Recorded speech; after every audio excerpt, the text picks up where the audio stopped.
বন্ধুরা, আজকের ভিডিওতে আমরা আলোচনা করব ভারতের ত্রিপুরার ডম্বুর বাঁধ হঠাৎ করে খুলে দেওয়ার ফলে কিভাবে বাংলাদেশের 5টি জেলা ফেনী, নোয়াখালী, লক্ষ্মীপুর, কুমিল্লা এবং সিলেট তলিয়ে গিয়েছে। বর্তমান পরিস্থিতি এতটাই ভয়াবহ যে গত 40 বছরেও বাংলাদেশ এমন ভয়ঙ্কর বন্যা দেখেনি। চলুন এই পরিস্থিতির পিছনের কারণ এবং এর প্রভাব নিয়ে বিস্তারিত জেনে নেই।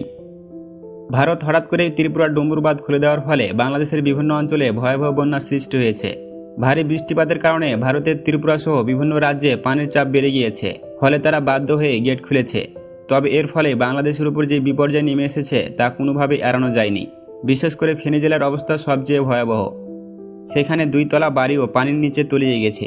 মানুষ বাঁচার জন্য নারকেল গাছের মাথায় আশ্রয় নিয়েছে, কিন্তু শেষ রক্ষা হবে কিনা তা কেউ জানে না। এই বন্যার কারণে ফেনী, নোয়াখালী, লক্ষ্মীপুর, কুমিল্লা এবং সিলেটের বেশ কিছু এলাকা সম্পূর্ণভাবে ডুবে গিয়েছে। পানির স্রোতে মানুষ নিখোঁজ হচ্ছে এবং তাদের খুঁজে পাওয়া যাচ্ছে না। অনেকে তাদের প্রিয়জনকে হারিয়ে ফেলেছে।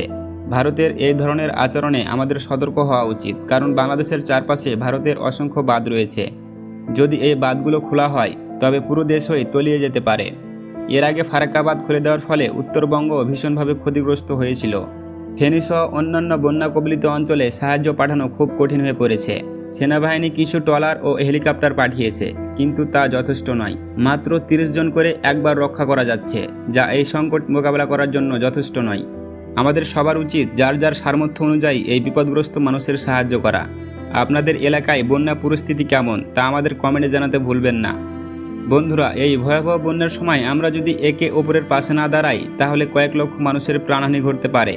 তাই আসুন, যার যতটুকু সামর্থ্য আছে তা দিয়েই আমরা সবাই মিলে এই দুর্যোগ মোকাবেলায় সাহায্য করি। দেখা হবে পরের ভিডিওতে। আল্লাহ হাফেজ।